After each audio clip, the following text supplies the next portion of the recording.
Mr. President, you've just come from making a speech at celebrating a nonviolent event, the March on Washington, Martin Luther King's speech 50 years ago. We're going to get to that in just a moment. But first, we want to ask you about a place where there's been too much violence, Syria. How close are you to authorizing a military strike? And can you assure the American people that by doing so, given Iraq and Afghanistan, that the United States will not get bogged down in yet another war halfway around the world? Well, first of all, I have not made a decision. I have gotten options from our military. I had extensive discussions with my national security team. So let me talk about what's at stake here. I think we all understand terrible things have been happening in Syria for quite some time, that the Assad regime there has been killing its own people by the tens of thousands, that there are sectarian arguments that have spilled over into bloodshed and have escalated over the last couple of years. And although what's happened there is tragic, and although I have called for Assad to leave and make sure that we've got a transitional government that could be inclusive in Syria, what I've also concluded is that direct military engagement, involvement in a civil war in Syria would not help the situation on the ground. And so we've been very restrained. Although diplomatically, we've been very active. We've been providing a lot of humanitarian aid to people who've been displaced by the war. But what I also said was that if the Assad regime used chemical weapons on his own people, that would change some of our calculations. And the reason has to do with not only international norms, but also America's core self-interest. We've got a situation in which you've got a well-established international norm against the use of chemical weapons. Syria has one of the largest stockpiles in the world of chemical weapons. This is a volatile country in a very volatile region. We've got allies bordering Syria. Turkey is a NATO ally. Jordan, a close friend that we work with a lot. Israel is very close by. We've got bases throughout the region.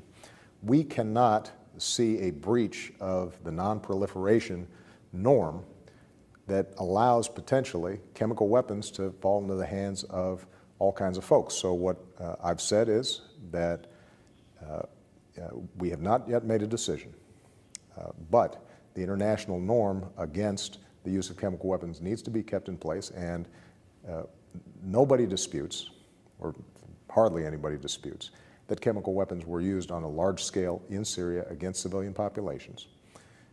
We have looked at all the evidence, and we do not believe the opposition possessed nuclear weapons of that, or chemical weapons of that sort.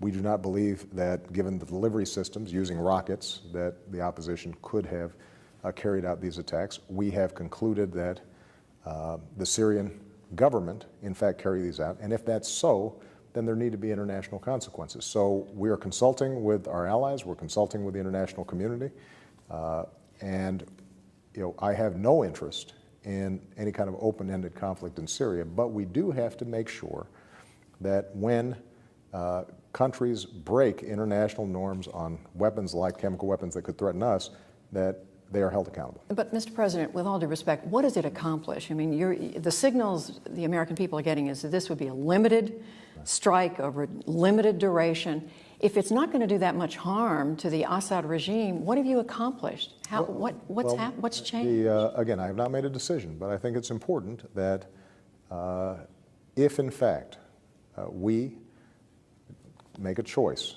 to have repercussions for the use of chemical weapons, then the Assad regime, which is involved in a civil war, trying to protect itself, will have received a pretty strong signal that, in fact, it better not do it again. And that doesn't solve all the problems inside of Syria. And it doesn't obviously end the death of innocent civilians inside of Syria. And we hope that, in fact, ultimately a political transition can take place inside of Syria. And we're prepared to work with anybody, the Russians and others, to try to bring the parties together to resolve the conflict.